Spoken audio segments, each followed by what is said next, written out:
नमस्कार। मैं वीके शास्त्री अपने चैनल के माध्यम से आप सभी दर्शकों का बहुत बहुत स्वागत करता हूं। राहु ने बदला घर, अब बदलेंगे आपका जीवन। अब दिखेगा राहु का जलवा। जी हाँ, 30 अक्टूबर 2023 को जब राहु ने राशि परिवर्तन किया और चांडाल दोष समाप्त हुआ तो राहु जन कष्टों से राहत तो धीरे धीरे मिलनी शुरू हो गई होगी, लेकिन उस समय राहु अपना शुभ फल देने में सक्षम नहीं थे, क्योंकि उस समय राहु का अंश बल 0 डिग्री था।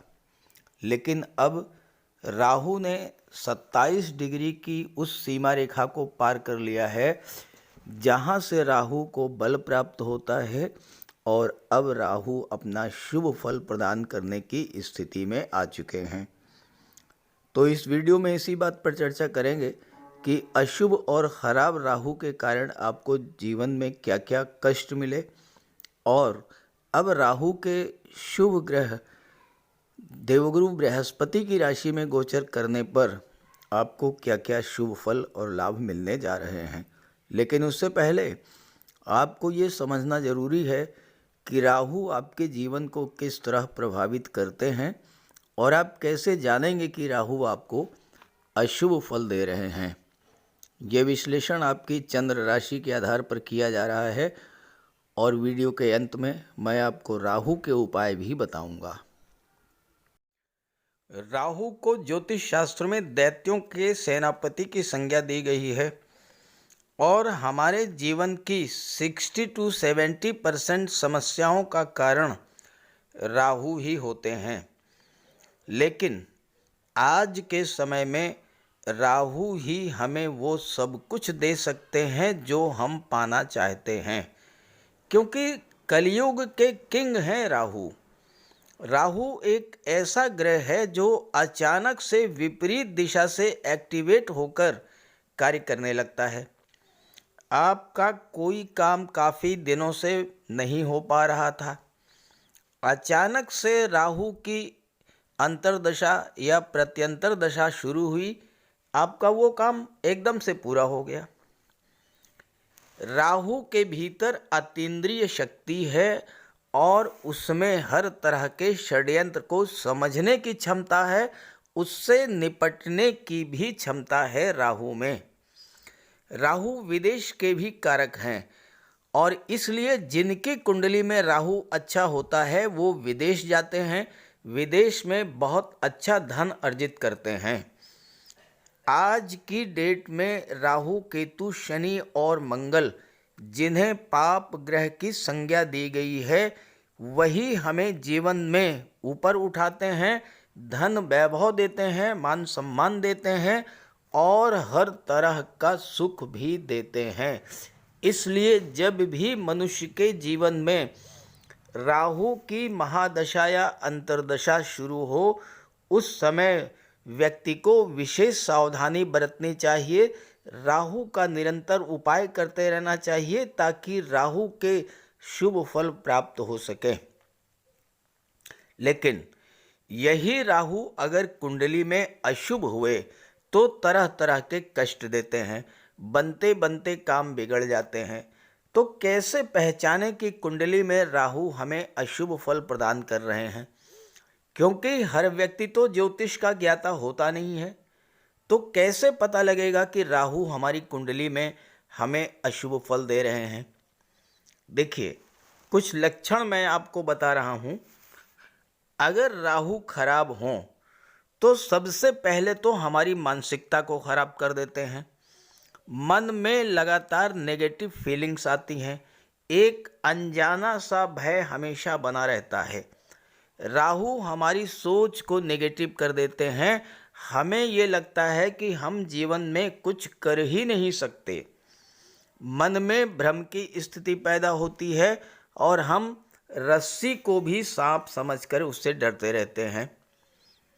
अगर आपके साथ लगातार चीटिंग हो रही हो, लगातार धोखा मिल रहा हो, सरकार से जुड़े कार्यों में लगातार असफलता मिल रही हो, किसी भी काम में मन न लग रहा हो, अचानक से अशुभ घटनाएं आपके जीवन में घटित होने लगें, तो आप ये समझ जाइए कि राहु आपके जीवन में खराब फल दे रहे हैं और तुरंत राहु का उपाय कीजिए। इसके अलावा राहु खराब हो तो घर में कबाड़ जमा होने लगता है, खास करके इलेक्ट्रिक आइटम्स का कबाड़। राहु पारिवारिक जीवन को खराब कर देते हैं, पति पत्नी के संबंध खराब कर देते हैं, आपस में भ्रम और गलतफहमी की स्थिति भी बना देते हैं। राहु शुभ कब होता है, अब ये भी समझ लें। जब कुंडली में केंद्र के भाव या त्रिकोण के भाव में गोचर करें और अकेले गोचर करें। केंद्र के भाव 1, 4, 7, दशम भाव को विष्णु स्थान कहा जाता है, पंचम और नवम भाव को लक्ष्मी स्थान कहा जाता है। और अगर राहु इन भाव में अकेला ही गोचर करे तो राहु अपनी महादशा, अंतर्दशा या प्रत्यंतर दशा के दौरान अत्यंत शुभ फल प्रदान करेंगे और आपको रंक से राजा भी बना देंगे। लेकिन ध्यान दीजिएगा कि अगर राहु के साथ त्रिषडाय भाव के स्वामियों की युति बन जाए, यानी राहु के साथ तीसरे भाव, छठे भाव या 11वें भाव के स्वामी आकर के बैठ जाएं, तो ये जिस भाव में गोचर कर रहे हैं उस भाव के अशुभ फल आपको प्राप्त होंगे। लेकिन ध्यान दीजिएगा, कुंडली का दशम भाव इसका अपवाद है।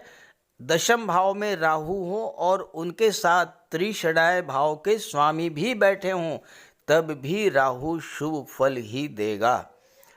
तो इसी आधार पर विश्लेषण करेंगे कि अलग अलग राशि के जातकों को महाबली राहु क्या फल प्रदान करेंगे। तो ये है तुला राशि के जातकों की कुंडली। आपकी कुंडली के पंचम भाव में शनिदेव का गोचर है, सप्तम में देवगुरु बृहस्पति का गोचर है और छठे भाव में राहु 18 वर्ष के बाद 18 माह के लिए गोचर कर रहे हैं। बीते 18 माह पहले राहु सप्तम में गोचर कर रहे थे और सप्तम भाव में गोचर करते हुए राहु ने सबसे ज़्यादा कष्ट व्यापारियों को दिया होगा। बिजनेसमैन के लिए राहु का गोचर बहुत ही कष्टप्रद रहा होगा। व्यापार में घाटा, धोखाधड़ी, चीटिंग, इस तरह की घटनाएं घटित हुई होंगी। सप्तम भाव वैवाहिक जीवन का होता है, व्यापार का होता है, पार्टनरशिप का होता है और डेली इनकम का होता है। बीते 18 माह में राहु के कारण, अशुभ राहु के कारण दाम्पत्य जीवन में गलतफहमी, शक और तनाव की स्थिति बनी होगी। पार्टनरशिप में व्यापार था तो पार्टनर से धोखा मिला होगा, धन हानि हुई होगी, पैसा फंस गया होगा। आपने जो लाभ सोचा था वो मिलना तो दूर, उल्टे नुकसान हुआ होगा। आपके अपने ही लोगों ने, मित्रों ने, पार्टनर ने आपके साथ चीटिंग की होगी। व्यापारिक गतिविधियों में मंदी आई होगी। हाँ, अगर आपकी जन्म कुंडली में राहु बहुत अच्छे रहे होंगे तो परेशानियां कम आई होंगी, लेकिन अगर राहु खराब रहे होंगे तो और भी ज़्यादा परेशानी आई होगी। कमेंट करके बताइएगा कैसा रहा था पिछला 18 माह का राहु का गोचर। आपकी डेली इनकम में भी कमी आई होगी, लेकिन अब सप्तम भाव से राहु हट चुके हैं और राहु के हटने का प्रभाव ये होगा कि अब यहाँ पर देवगुरु का गोचर है सप्तम भाव में और गुरु केंद्र के भाव में अत्यंत शुभ फल देते हैं। तो सबसे पहला प्रभाव तो ये होगा कि दाम्पत्य जीवन में जो गलत फहमी, तनाव और कलह की स्थिति थी वो समाप्त हो जाएगी। जिन तुला राशि के जातकों के विवाह नहीं हो पा रहे थे उनके विवाह का योग बनेगा। जिन तुला राशि वालों के नए कार्यों की शुरुआत की थी लेकिन वो कार्य अधूरे रह गए थे, अब वो कार्य पूरे होंगे। और साथ ही साथ पार्टनरशिप में व्यापार आप शुरू करेंगे तो आपको बहुत अच्छे पार्टनर भी मिलेंगे। परिवार के सदस्यों, मित्रों, भाई बहनों का अब सहयोग मिलेगा। जो पैसा आपका फंस गया था, जो पैसा आपका डूब गया था, वो आपको पैसा मिलेगा। आय के साधन बढ़ेंगे और व्यापार तेजी के साथ आगे बढ़ेगा। सप्तम भाव में गोचर करते हुए राहु की दृष्टि लाभ के भाव पर, एकादश भाव पर पड़ रही थी। 11वां भाव लाभ का होता है, आपके इनकम का होता है, आपके गेन्स का होता है, आपके प्रॉफिट का होता है। 11वां भाव जितना मजबूत होता है, जितना अच्छा होता है, उतनी ही आपकी आर्थिक स्थिति मजबूत होती है। अब पंचम भाव, एकादश भाव के स्वामी तो सूर्यदेव हैं, और सूर्यदेव की राशि पर जब राहु का प्रभाव पड़ा तो एकादश भाव के नकारात्मक फल ही आपको मिले होंगे। राहु ने आपको कोई लाभ नहीं लेने दिया होगा। आर्थिक स्थिति आपकी लगातार खराब होती गई होगी। आपका सोशल सर्किल भी प्रभावित हुआ होगा। आपके अपनों ने ही आपका साथ छोड़ दिया होगा। जो लोग जॉब में थे उनको उच्च अधिकारियों से लाभ नहीं मिला होगा। लेकिन अब राहु की दृष्टि एकादश भाव से हट चुकी है और देवगुरु की दिव्य दृष्टि लाभ के भाव पर पड़ रही है और अपने मित्र सूर्य की राशि पर पड़ रही है। तो अब एकादश भाव को बहुत अधिक मजबूती मिल रही है, और एकादश भाव जब मजबूत होता है, अच्छा होता है, तो आपके लाभों में उतनी ही वृद्धि होती है और आपकी आर्थिक स्थिति उतनी ही मजबूत होती है। राहु के कारण आपको जो लाभ नहीं मिल पाए थे, अब वो आपको सभी लाभ मिलना शुरू हो जाएंगे। आर्थिक स्थिति सुधार देखने को मिलेगा। आपकी इनकम में वृद्धि होगी, आय के नए नए स्रोत बनेंगे। आपके मित्र, आपका सोशल सर्किल जो आपसे आपके ख़राब समय में आपसे दूर हो गया था, वो फिर से आपके पास आएगा। उच्च अधिकारियों का आपको सहयोग मिलेगा और आप जीवन में आगे बढ़ेंगे। सप्तम भाव में गोचर करते हुए पिछले 18 माह से राहु की दृष्टि आपके लग्न भाव पर पड़ रही थी, और लग्न भाव होता है आपका व्यक्तित्व, आपका स्वास्थ्य। लग्न का मतलब आप स्वयं। लग्न भाव पर राहु की दृष्टि पड़ने का जो प्रभाव पड़ा, वो सबसे बड़ा प्रभाव ये पड़ा कि आपका स्वास्थ्य खराब हुआ होगा। देखिए, राहु एक ऐसे ग्रह है जो किसी भी घटना को अचानक से घटित करा देते हैं, और चाहे वो शुभ घटना हो, चाहे वो अशुभ घटना हो। और अगर राहु खराब हैं तो कौन सी अशुभ घटना कब घटित करा दें, इसका आपको आभास ही नहीं होता है। आप सोच भी नहीं पाते हैं और वो घटना घटित हो जाती है। जो भी घटना, चाहे शुभ हो या अशुभ, अचानक इतनी तीव्रता से घटित होती है कि आप लंबे समय तक उससे उबर नहीं पाते। और यही किया होगा राहु की दृष्टि ने आपके लग्न भाव पर पिछले 18 माह से।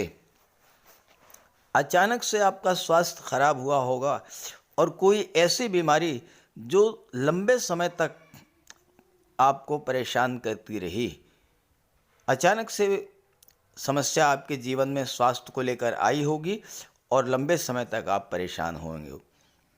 राहु के कारण चूँकि धन का अभाव, कार्यों में असफलता, कार्यों का बिगड़ जाना, सामाजिक संबंध खराब होना, तरह तरह की समस्याओं के कारण आपकी मानसिक चिंता, तनाव, डिप्रेशन की स्थिति बनी होगी, और आपको ये लगने लगा होगा कि शायद अब आप जीवन में कुछ नहीं कर पाएंगे, हमेशा हर तरफ आपको असफलता ही असफलता देखने को मिलेगी। इस तरह की नेगेटिव फीलिंग्स आपके अंदर डेवलप हुई होंगी। लेकिन अब राहु की दृष्टि हट चुकी है और देवगुरु की शुभ दृष्टि आपके लग्न पर पड़ रही है, तो सबसे पहला प्रभाव तो यही होगा कि आपके स्वास्थ्य में धीरे धीरे सुधार देखने को मिलेगा। और दूसरी बात, आपके अंदर जो नेगेटिव फीलिंग्स थी वो बाहर निकलेंगी। डिप्रेशन की, हताशा की, निराशा की स्थिति से आप बाहर आएंगे, क्योंकि अब आपके काम बनना शुरू हो जाएंगे और आर्थिक स्थिति में सुधार होना भी शुरू हो जाएगा। सप्तम भाव में गोचर करते हुए राहु की दृष्टि कुंडली के पराक्रम भाव पर पड़ी। तीसरा भाव आपके पराक्रम पुरुषार्थ का होता है। तीसरा भाव आपकी कम्युनिकेशन पावर का होता है। तीसरा भाव जो है छोटे भाई बहनों का होता है, छोटी यात्राओं का होता है। और यहाँ पर राहु की दृष्टि पड़ने से सबसे बड़ा अशुभ प्रभाव यही पड़ा कि आपके संबंध आपके भाई बहनों से खराब हो गए। यात्राएं आपको करनी पड़ी, वो यात्राएं आपके लिए कष्टप्रद रहीं और उससे कोई लाभ आपको नहीं मिल पाया। साथ ही साथ आपके पराक्रम पुरुषार्थ में कमी आई, आपकी कम्युनिकेशन पावर में कमी आई। और राहु जब शुभ होते हैं तो तीसरे भाव में ये आपकी इंट्यूशन पावर को बढ़ा देते हैं, लेकिन चूंकि राहु अशुभ थे तो ऐसे में आपको कौन सी घटना कब घटित हो गई अचानक से आपको इसका आभास तक नहीं हुआ होगा। लेकिन अब राहु की दृष्टि यहाँ से हट चुकी है।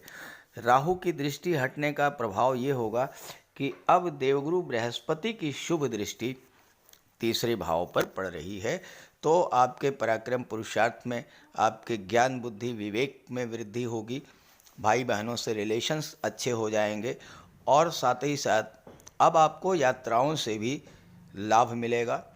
आप मार्केटिंग के क्षेत्र से या कम्युनिकेशन के क्षेत्र से, ऐसे क्षेत्र जहाँ पर वाणी का प्रयोग होता है, जहाँ पर आप बोलने की कला से लोगों को मोहित करें, ऐसे क्षेत्रों में आपको सफलता भी प्राप्त होगी। चूँकि गुरु भाग्य के कारक होते हैं, इस समय आपका भाग्य भी साथ देगा और भाग्य के साथ देने से सभी आपके अधूरे काम जो रह गए थे वो बनने शुरू होंगे। तो ये पिछले 18 माह तक राहु का प्रभाव रहा और राहु के हटने का क्या प्रभाव रहा, इस पर चर्चा हुई है। आप कमेंट करके बताइएगा कि क्या आपके साथ ऐसा कुछ हुआ है, और अगर ऐसा हुआ है तो ज़रूर कमेंट कीजिएगा। इससे हट करके भी कुछ हुआ है तो भी कमेंट कीजिएगा।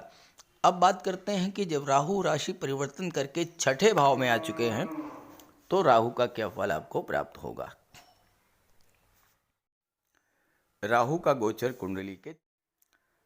का गोचर वर्तमान में आपकी कुंडली के छठे भाव में हो रहा है। और यहाँ पर राहु का गोचर कई दृष्टियों से आपके लिए बहुत ही अनुकूल है, क्योंकि राहु कुंडली के तीसरे, छठे और 11वें भाव में बहुत अच्छा फल प्रदान करते हैं। दूसरी बात, वर्तमान में राहु का गोचर बुध के नक्षत्र रेवती नक्षत्र में है, मित्र के नक्षत्र में राहु का गोचर है। और 8 जुलाई के बाद राहु का गोचर उत्तरा भाद्रपद नक्षत्र में होगा, जो कि शनि का नक्षत्र है। तो इस तरह से राहु 18 मई 2025 तक पहले तो बुध के नक्षत्र में और 8 जुलाई के बाद शनि के नक्षत्र में, और दोनों ही स्थितियों में अपने मित्र के नक्षत्र में गोचर करेंगे। और मित्र के नक्षत्र में गोचर करते हुए और शुभ ग्रह की राशि में गोचर करते हुए राहु आपको बहुत अच्छा फल प्रदान करेंगे। अब यहाँ देखिए, राहु छठे भाव में गोचर कर रहे हैं। छठा भाव कर्ज का होता है। राहु यहाँ पर इतना धन आपको प्रदान करेंगे कि कोई कर्ज अगर आपका है वो समाप्त हो जाएगा। देखिए, राहु एक ऐसा ग्रह है जो अगर देने पर आ जाए, और इस समय तो शनि भी राहु के नक्षत्र में है, शतभिषा में, तो शनि का भी सपोर्ट आपको मिलेगा। और शनि की दृष्टि लाभ के भाव पर पड़ रही है, तो आपको धन की प्राप्ति होगी। इतना पैसा मिलेगा कि आपका कर्ज उतर जाएगा। और अगर कोई आपकी लोन की फाइल पेंडिंग थी आप बिजनेस को बढ़ाने के लिए पैसा ले रहे थे उधार, बैंक से लोन ले रहे थे और पैसा नहीं मिल पा रहा था, आप देखिएगा अचानक से आपकी फाइल अप्रूव हो जाएगी, आपको लोन मिल जाएगा। एकदम से घटना कोई घटित होगी, आप कल्पना भी नहीं कर पाएंगे और आपका काम हो जाएगा। छठा भाव कंपटीशन का होता है। राहु एक ऐसा ग्रह है जिसके सामने आज के युग में कोई दूसरा टिक नहीं सकता। आपके अंदर राहु इतनी कंपटीशन की फीलिंग्स इतना तीव्र कर देंगे कि आप हर कंपटीशन को विजयी होंगे। देखिए, राहु जिस भाव में गोचर करते हैं उस भाव की चीज़ों के प्रति लगाव आपका बहुत ज़्यादा बढ़ा देते हैं। कंपटीशन, नौकरी, व्यापार, इन सब के प्रति आपका लगाव बहुत ज़्यादा बढ़ेगा। राहु की दृष्टि, पंचम दृष्टि दशम भाव पर पड़ेगी। दशम भाव होता है आपका कार्य क्षेत्र। राहु होते हैं विस्तार के कारक। कार्य क्षेत्र को राहु बुलंदियों पर ले जाएंगे। आपके अंदर एक खुद ही, देखिए, ये ग्रहों का प्रभाव होता है। जब राहु की दृष्टि दशम पर पड़ेगी, आपके मन में स्वतः अपने कारोबार को बढ़ाने की प्रबल इच्छा जागृत होगी। आप देखिएगा, अगर आप व्यापार में हैं, बिजनेसमैन हैं, आपके अंदर इस तरह की फीलिंग डेवलप हो रही होगी कि कैसे भी हो व्यापार को आगे बढ़ाया जाए, और आप अपने व्यापार को इस समय बढ़ा ले जाएंगे, बहुत आगे ले जाएंगे। लेकिन ध्यान रहे, दो चीज़ों का ध्यान रहे। राहु जो हैं ये सीक्रेसी के कारक होते हैं, विस्तार के कारक होते हैं। आप व्यापार का विस्तार कीजिए, बहुत अच्छा रिजल्ट आएगा। लेकिन राहु सीक्रेसी के कारक हैं। आपको अपने व्यापार को बढ़ाने के लिए आपके मन में क्या प्लानिंग है, आपने क्या योजना बनाई है, किस दिशा में आप कार्य करने जा रहे हैं जिससे आपका व्यापार व्यवसाय बढ़े, इस चीज़ को पूरी तरह से सीक्रेट रखिएगा। किसी को भी अपनी प्लानिंग को शेयर मत कीजिएगा।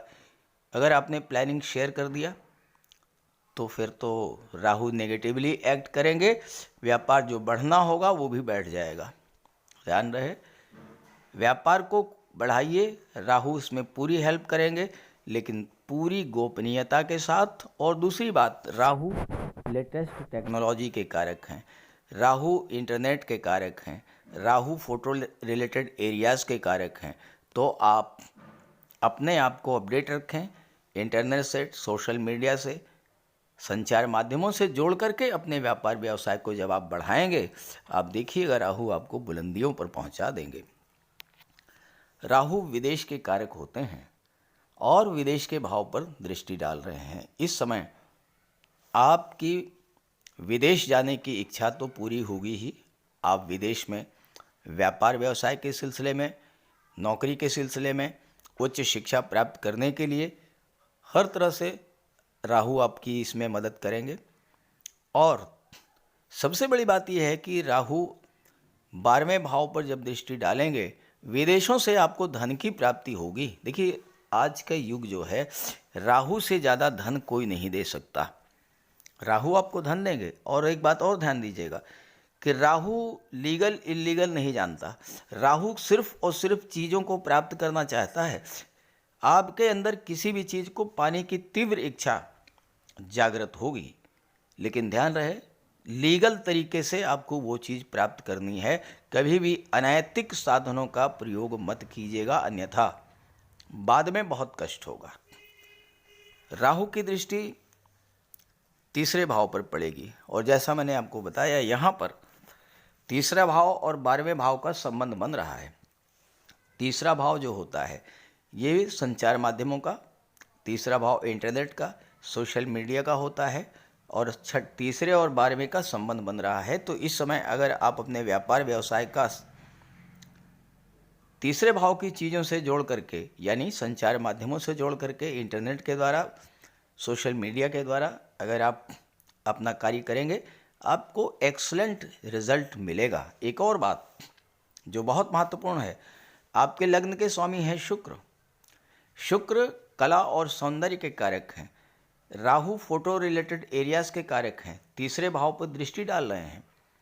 जो लोग छाया से संबंधित क्षेत्रों में, यानी film industry, glamour industry, photo modelling, social media, photography, videography, इस तरह के क्षेत्रों में कार्य कर रहे हैं या इस तरह के क्षेत्रों में कार्य करना चाहते हैं, तो राहु आपके लिए बहुत बड़ा हेल्पफुल होंगे, बहुत बड़ी हेल्प करेंगे आपकी।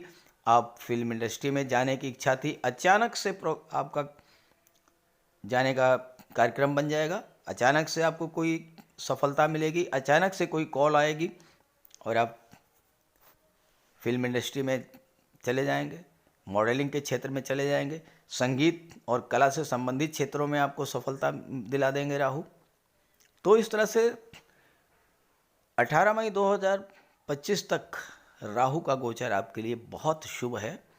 राहु के साथ साथ शनि भी आपको अच्छा फल देंगे, लेकिन बस ध्यान रखिएगा, जो मैंने आपको सावधानी बताई है, अगर आप कुछ सावधानी को साथ रखते हुए कार्य करेंगे तो बहुत अच्छा रिजल्ट मिलेगा, बहुत बड़ी सफलता मिलेगी।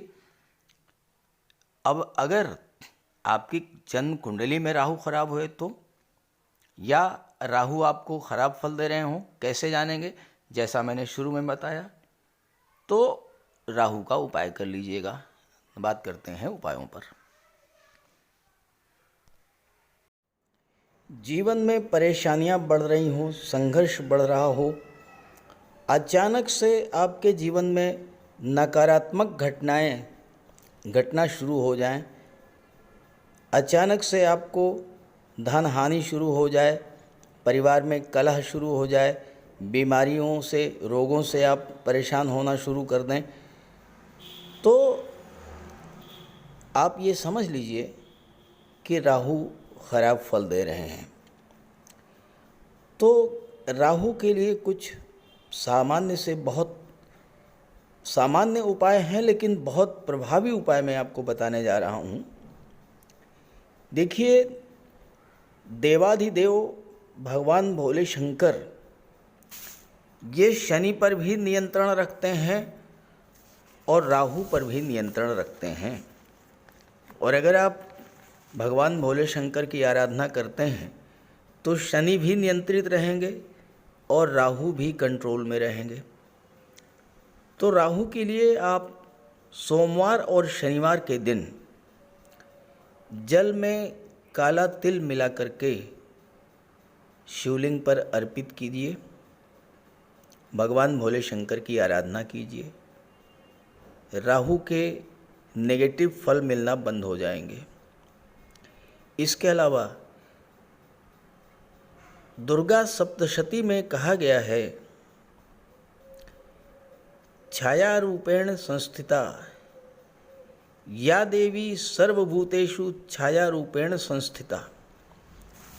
तो माता दुर्गा जो हैं वो छाया का रूप हैं और राहु भी छाया हैं, शनि की छाया। तो माता दुर्गा की आराधना करने से, दुर्गा चालीसा का पाठ करने से भी राहु शांत होते हैं। और इसके बाद स्नान करने के बाद प्रतिदिन 108 बार राहु का बीज मंत्र ओम रांग राहवे नमः, ओम रांग राहवे नमः 108 बार जप करने से राहु के अशुभ प्रभाव में कमी आती है। स्नान करने के जल में कुश डालकर स्नान करने से भी राहु नियंत्रित होते हैं। और शनिवार के दिन सुबह पीपल के वृक्ष में जल चढ़ाने से और शाम को घी का दीपक जलाने से भी राहु नियंत्रित होते हैं। और इसके अलावा पक्षियों को बाजरा डालने से भी राहु पर नियंत्रण पाया जा सकता है। और इसके अलावा अगर आपको राहु विशेष कष्ट दे रहे हों तो शनिवार के दिन एक नारियल, 11 बादाम एक काले वस्त्र में लपेट करके अपने सिर के चारों तरफ 7 बार उतार करके जल में प्रवाहित कीजिए। राहु को देवगुरु बृहस्पति कंट्रोल करते हैं, तो राहु को कंट्रोल करने के लिए देवगुरु को बलवान कीजिए। और देवगुरु तो गुरु हैं, शिक्षक हैं, अपने गुरु की अपने पिता की, वृद्धजनों की सम्मान कीजिए, उनका आशीर्वाद प्राप्त करते रहिए। गुरु को बल मिलेगा, राहु पर नियंत्रण होगा। और इसके अलावा राहु ससुराल पक्ष के कारक होते हैं, तो अगर राहु खराब हैं तो भूल करके भी ससुराल पक्ष से संबंध खराब मत कीजिएगा। तो ये छोटे छोटे उपाय हैं। और इसके अलावा गोमेद भी धारण किया जा सकता है, लेकिन किसी योग्य ज्योतिषी की सलाह लेकर।